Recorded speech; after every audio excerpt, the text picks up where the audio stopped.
So you had Cody Rhodes go over Randy Orton. You had Sami Zayn go over Karrion Kross. You had Solo Sikoa go over Jacob Fatu. You had Jay Cargill go over Oscar. You had Rhea Ripley go over Raquel Rodriguez, which brings us to the main event. The Undisputed WWE Championship. As John Cena graces Saudi Arabia for the final time, which means he's not going to be at Crown Jewel when they go back there in November.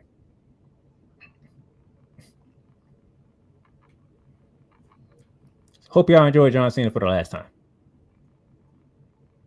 Versus a man who finally stepped foot over in Saudi Arabia, CM Punk. We had pipe bomb from John Cena. We had word life from CM Punk. Now the fun and shenanigans are over. Let's get to the match.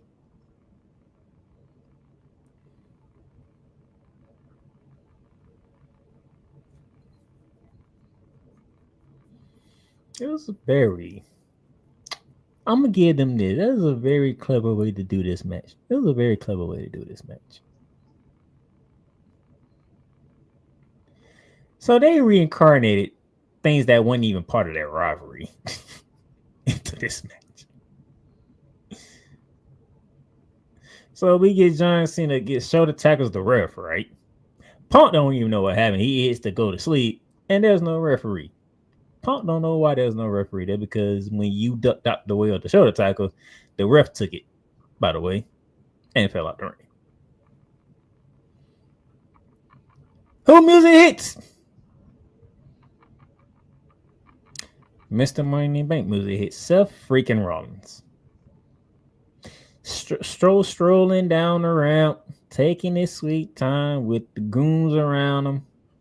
Paul Heyman holding the briefcase. Well, CM Punk's finna get screwed by Seth Rollins. And Seth Rollins is finna reincarnated WrestleMania, was that 30?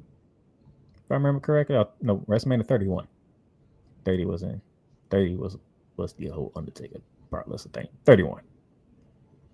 We finna reincarnate WrestleMania 31. We finna turn this into a triple threat match, and it's finna be a heist of a century.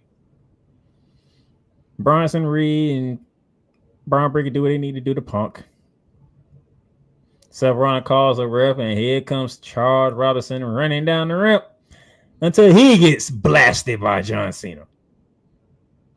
And John Cena confronts Seth Rollins. So, what are you doing? How dare you sit here and try to cash in on my match? Give Seth Rollins an AA for his troubles. More chaos ensues. Seth Rollins gives CM Punk the stomp. John Cena throws Seth Rollins over the top rope. The original referee comes to fruition, and then you have a 1, 2, 3. John Cena stays champion, with Seth Rollins looking like the dummies of dummies in the ring. Because John Cena out-menaced Seth Rollins. Very interesting way. Very clever.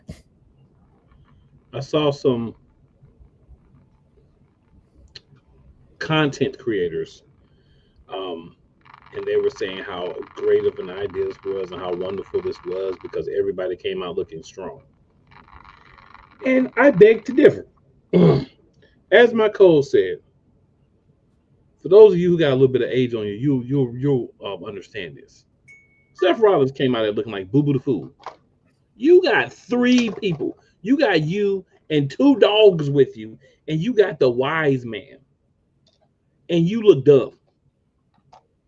So, John Cena knocks out your referee. You don't have a contingent plan of a second referee.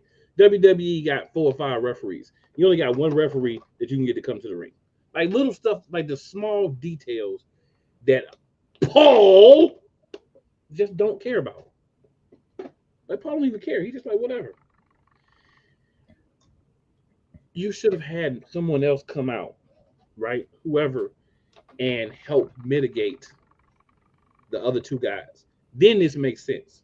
But you had those two dudes, and what was they doing while Seth Rollins was getting AA and beat up and thrown out of the ring? Actually, to correct you, sir, Penta came out, and him and Braun Breaker had a moment. And, you know, Braun Breaker got a better him. Then Sami Zayn came out. But there was a head time coming to Sami Zayn. I don't see one coming soon, to be honest with you.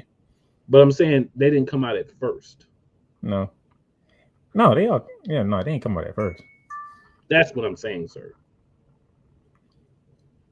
In the time that the stuff was happening to Seth, the first set of stuff, they could have mitigated that. Now, to both of your points, sir, CM Punk is the only guy that can take out Bronson Reed. We couldn't get no LA Knight, no Jey Uso. I mean, that's what I'm saying. CM Punk pushes Bronson Reed off the table, and John Cena AA's Bronson Reed, and that's how we get rid of Bronson Reed. That was it. To both of your point. Yeah, they didn't put it together, and Braun Breaker should be able to recover pretty fast. Remember, he's supposed to be the dog, and all that.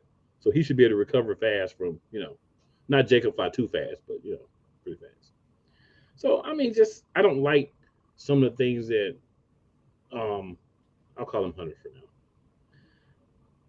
I don't like some of the things he does about the details. Like the outcome, I get it, but he's supposed to be this guy that's been praised and glizzy globbed about how he knows how to do all that. And he comes from the business and he gets it. It seems like the longer he's got on the suit, the more it's just the details just fade. Right? Like if you look at it and you're not looking for details, you're not looking for things that make sense. You're just looking for the sensationalism of what's going on. You're like, oh yeah, it's great. But if you look at those details, you're like, why would you do that? Why would you need to go that way? It should have had to be more people than what was out there to stop those two that's supposed to be part of Seth Rollins' omnipotent, powerful faction. What are we doing? Is this they're gonna treat him like Solo Sikoa with Bloodline 2? What is we doing? Are we setting up Seth Rollins to really be the guy with what we're doing with Seth Rollins? Now they're saying that, but does the action speak that? I would have to say after this, no. It depends on, do they plan on Seth Rollins catching in for the WWE title or the World title? It doesn't matter which one they have him cashing in on. You don't make the guy with the briefcase look like an idiot when he's supposed to be the guy that's carrying the company forward. That's what I'm saying. Doesn't matter which championship he cashes in for. Doesn't matter if he says, hey, guys, y'all take the briefcase and be tag team champions. That's not the point. He's supposed to be the guy, Bill Knott, that's going to carry the company. Obviously, you want the belt. That's what they're saying is going to make the difference. But just saying, you got to be better with that. Paul! And that's how Night of Champions out. WrestleMania 31 Redux. Cole says, Lil Nate's took a beautiful bump. Cole says, I'm not sure about everybody coming out strong. Punk looks superhero strong by surviving 3 AAs. Cena looks strong by being smart and opportunistic.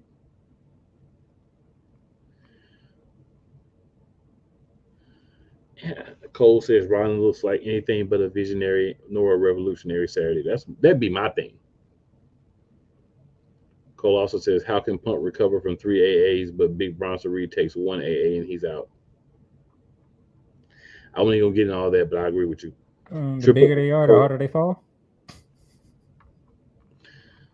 Cole says, Triple H relates to the wrestlers, but he lacks a person who can tell a more cohesive story within a match or a program.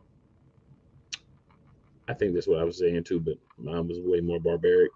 So I appreciate you putting that in more calm terms, sir. Cole says, and the main event was my match of the night. The misogynistic dopes were totally into Cena versus Punk. Oh, of course.